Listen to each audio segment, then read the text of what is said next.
નમસ્કાર. દિવસભરના તાજા સમાચારોમાં તમારું સ્વાગત છે. તમારી સાથે હું છું પિનલગીરી ગોસ્વામી. સમાચારો વિસ્તારથી જાણીએ એ પહેલા મહત્વના સમાચારો ઉપર એક નજર. આજની વિડીયોમાં સૌપ્રથમ વાત કરીશું હવામાનની આગાહી. અત્યારે ગુજરાતમાં ઠંડીનું પ્રમાણ વધ્યું છે. પવન સાથે ઠંડી છે. કોઈ વિસ્તારમાં વાદળછાયું વાતાવરણ છે. તેની પાછળનું મુખ્ય કારણ છે કે ઉત્તર ભારતના ઉત્તરી પટ્ટામાં વેસ્ટર્ન ડિસ્ટર્બન્સ આગામી 24 કલાકમાં વધુ સક્રિય થશે, જેના બર્ફીલા પવનોની અસર ઉત્તર ભારત સહિત રાજસ્થાન અને ગુજરાતમાં જોવા મળશે. જેમાં ગુજરાતમાં ન્યૂનતમ તાપમાન અનેક વિસ્તારમાં 15 અથવા તો 16 ડિગ્રી કરતાં નીચે જાય તેવી સંભાવના છે. કચ્છના નલિયામાં તો 11 ડિગ્રીની આસપાસ પણ ન્યૂનતમ તાપમાન રહે તેવી શક્યતા છે. બીજી તરફ દક્ષિણ ભારતમાં હજુ પણ હળવા મધ્યમ વરસાદની શક્યતા રહેલી છે. મિત્રો, અન્ય મહત્વના સમાચારની વાત કરીએ તો 12મા ધોરણના વિદ્યાર્થીએ માણસ સાથે ઉડતું ડ્રોન તૈયાર કર્યું છે. 12મા ધોરણમાં અભ્યાસ કરતા એક વિદ્યાર્થીએ પોતાની મહેનતથી એવું ડ્રોન બનાવ્યું છે જેને જોઈને મોટા વિજ્ઞાનીઓ પણ આશ્ચર્યચકિત થઈ જશે. આ ડ્રોન માત્ર ઉડતું જ નથી, પરંતુ વ્યક્તિ પણ તેમાં બેસીને હવામાં જઈ શકે છે. આ ડ્રોન કોન્વેન્ટ સિંધિયા સ્કૂલના વિદ્યાર્થીએ બનાવ્યું છે. વિદ્યાર્થીએ પોતે તેમાં બેસીને આ ડ્રોન ઉડાડવાનું પ્રદર્શન કર્યું હતું, જેનો વિડીયો વાયરલ પણ થઈ રહ્યો છે. મિત્રો, અન્ય મહત્વના સમાચારની વાત કરીએ તો કેવો હશે આ વખતનો કાંકરિયા કાર્નિવાલ. 15મા કાંકરિયા કાર્નિવાલનું આયોજન 25 થી 31 ડિસેમ્બર 2024 દરમિયાન કરવામાં આવેલ છે. આ વખતના કાંકરિયા કાર્નિવાલમાં મુલાકાતીઓને કાંકરિયા લેક ફ્રન્ટ પરિસરમાં વિનામૂલ્યે પ્રવેશ આપવામાં આવશે. કાંકરિયા કાર્નિવાલ દરમિયાન અમદાવાદ મ્યુનિસિપલ કોર્પોરેશન દ્વારા રંગારંગ મનોરંજનના કાર્યક્રમો હાથ ધરવામાં આવતા હોય છે. તે મુજબ આ વર્ષે પણ 7 દિવસ વિવિધ રંગારંગ સાંસ્કૃતિક અને મનોરંજનના કાર્યક્રમોનું આયોજન કરવામાં આવેલ છે. મિત્રો, અન્ય મહત્વના સમાચારની વાત કરીએ તો મોદી સ્ટેડિયમમાં BAPS કાર્યકર્તા ઉમટી પડ્યા હતા. અમદાવાદના મોદી સ્ટેડિયમમાં BAPSનો સુવર્ણ મહોત્સવ હોવાથી તેમના કાર્યકર્તાઓ ઉમટી પડ્યા હતા. સાંજે 5 થી 8:30 કલાક દરમિયાન આ કાર્યક્રમનું આયોજન હતું. આ માટે રાજ્યભરથી હજારો કાર્યકર્તાઓ અને વિદેશોથી મળીને કુલ 1 લાખ જેટલા ભક્તો સ્ટેડિયમ પહોંચી રહ્યા છે. સ્ટેડિયમ ખાતે ઘણી બધી ખાસ વ્યવસ્થા કરવામાં આવી છે. મિત્રો, અન્ય મહત્વના સમાચારની વાત કરીએ તો તાપીમાં સોનગઢમાં ભૂકંપના આંચકા અનુભવાયા છે. ગુજરાતની ધરા ફરી ધ્રુજી. તાપીમાં આવેલા સોનગઢમાં ભૂકંપના આંચકા અનુભવાયા હતા. સામે આવેલી માહિતી અનુસાર બપોરે 1:18 ભૂકંપના આંચકા અનુભવાયા હતા. 2 થી 3 સેકન્ડના આંચકાથી લોકોમાં ભારે ભયનો માહોલ સર્જાયો હતો. ભૂકંપના આંચકાથી લોકો ઘરની બહાર દોડી આવ્યા હતા.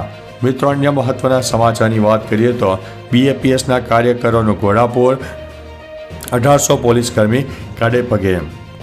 અમદાવાદના નરેન્દ્ર મોદી સ્ટેડિયમમાં BAPS સ્વામિનારાયણ સંસ્થા દ્વારા વધુ એક ઇતિહાસ રચવા જઈ રહ્યા છે. ન ભૂતો ન ભવિષ્યથી કહેવાય એવો કાર્યકર સુવર્ણ મહોત્સવનું આયોજન છે.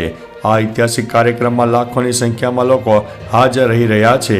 કાર્યક્રમ દરમિયાન કોઈ ઘટના ન બને તેને ધ્યાનમાં રાખીને 1800થી વધારે પોલીસ કર્મીઓ બંદોબસ્તમાં લાગી ગયા છે.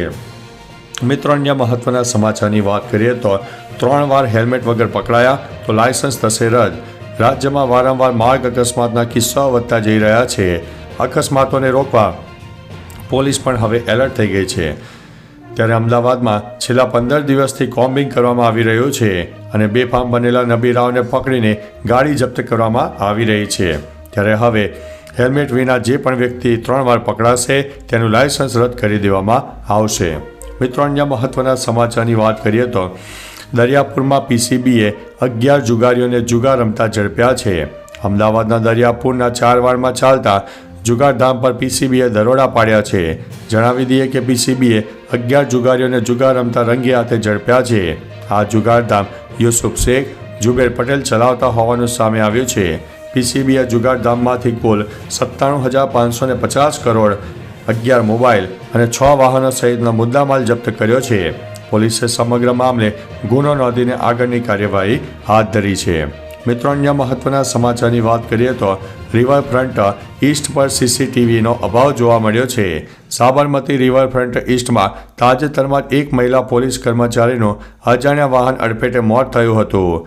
આ અંગે બી ડિવિઝન ટ્રાફિક પોલીસે ગુનો નોંધીને તપાસ શરૂ કરી હતી, પરંતુ પોલીસે જ્યારે ફરાર વાહન ચાલકોને ઝડપી પાડવા માટે તપાસ શરૂ કરી ત્યારે જાણવા મળ્યું હતું કે રિવરફ્રન્ટ ઈસ્ટ પર સીસીટીવી કેમેરા હતા જ નહીં, જેથી મહિલા પોલીસ કર્મચારીના મોતના જવાબદાર અંગે કોઈ માહિતી મળી નહોતી. મિત્રો, અન્ય મહત્વના સમાચારની વાત કરીએ તો હું માફી માગું છું, હવે ક્યારેય નહીં કરું આ બધું. રાજકોટના ખામટા ગામે વિજ્ઞાન જાથાએ ભુવાની ભુવાગીરીનો પર્દાફાશ કર્યો છે. ભુવો લોટના પૂતળા ઉતાર કરવો, દોરા બાંધવા, જુવારના દાણા પીવડાવીને યેન કેન શોષણના માર્ગે ધકેલીને પાપાચાર આચરતા ઝડપાયો હતો.